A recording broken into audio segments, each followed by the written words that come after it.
দুনিয়ায় চিরদিন অবস্থান করার জায়গা নয়। কেউ 50 বছর, 60 বছর, 70 বছর, 100 বছর, 120-30 বছর পর্যন্ত দুনিয়ায় বেঁচে থাকে। এরপরে ইজা জা আজালুহুম লা ইস্তাখিরুনা সাতাও ওয়ালা ইস্তাকদিমুন। আল্লাহ রাব্বুল আমিন কোরআনে বলেছেন, প্রত্যেকের জন্য একটি নির্দিষ্ট সময় রেখেছেন। ওই সময় আল্লাহর ডাকে অবশ্যই সাড়া দিতে হবে। প্রিয় হাজিরিন, আমি আপনাদের সম্মুখে আয়াতে কারিমা তেলাওয়াত করেছি। আল্লাহ পাক রব্বুল আলামিন কোরআনে বলেছেন, ওয়াবিল ওয়ালিদাইনি ইহসান, তোমরা পিতামাতার সাথে উত্তম আচরণ করবে। এটা দুনিয়ার কোনো লিটারেচার, কোনো সাহিত্যিক, কোনো বৈজ্ঞানিক, কোনো ডাক্তার, কোনো মহামানবের কথা নয়। এই কথা বলার ফাইল একমাত্র আল্লাহ নিজে বলেছেন। আল্লাহ যে তোমরা বাবা মার সাথে উত্তম আচরণ করবে। প্রিয় হাজিরিন, আল্লাহ রাব্বুল আলামিনের হাবিব বলেছেন, রিদা রাব্বি ফি রিদাল ওয়ালিদাইন ওয়া সাখাতা রাব্বি ফি সাখাতাল ওয়ালিদাইন। যে সন্তানের উপরে বাবা মা সন্তুষ্ট থাকে, রাজি থাকে, ওই সন্তানের উপরে আল্লাহর পক্ষ থেকে রহমত নাজিল হয়। আল্লাহ সন্তানের উপরে রাজি থাকেন, খুশি থাকেন। জোরে বলেন সুবহানাল্লাহ। ওয়া সাখাতা রাব্বি ফি সাখাতাল ওয়ালিদাইন। যে সন্তানের উপরে বাবা মা অসন্তুষ্ট থাকে, বেজার থাকে, নাখোশ থাকে, ওই সন্তানের উপরে আল্লাহর পক্ষ থেকে গজব নাজিল হয়ে যায়। জোরে বলেন নাউজুবিল্লাহ।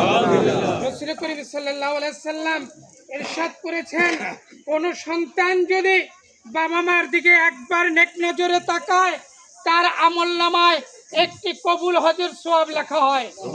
সাহাবাগণ জিজ্ঞাসা করেছেন, হুজুর, দৈনিক যদি কোনো আল্লাহর বান্দা কোনো সন্তান 100 বার তাকায় তাহলে কি হবে?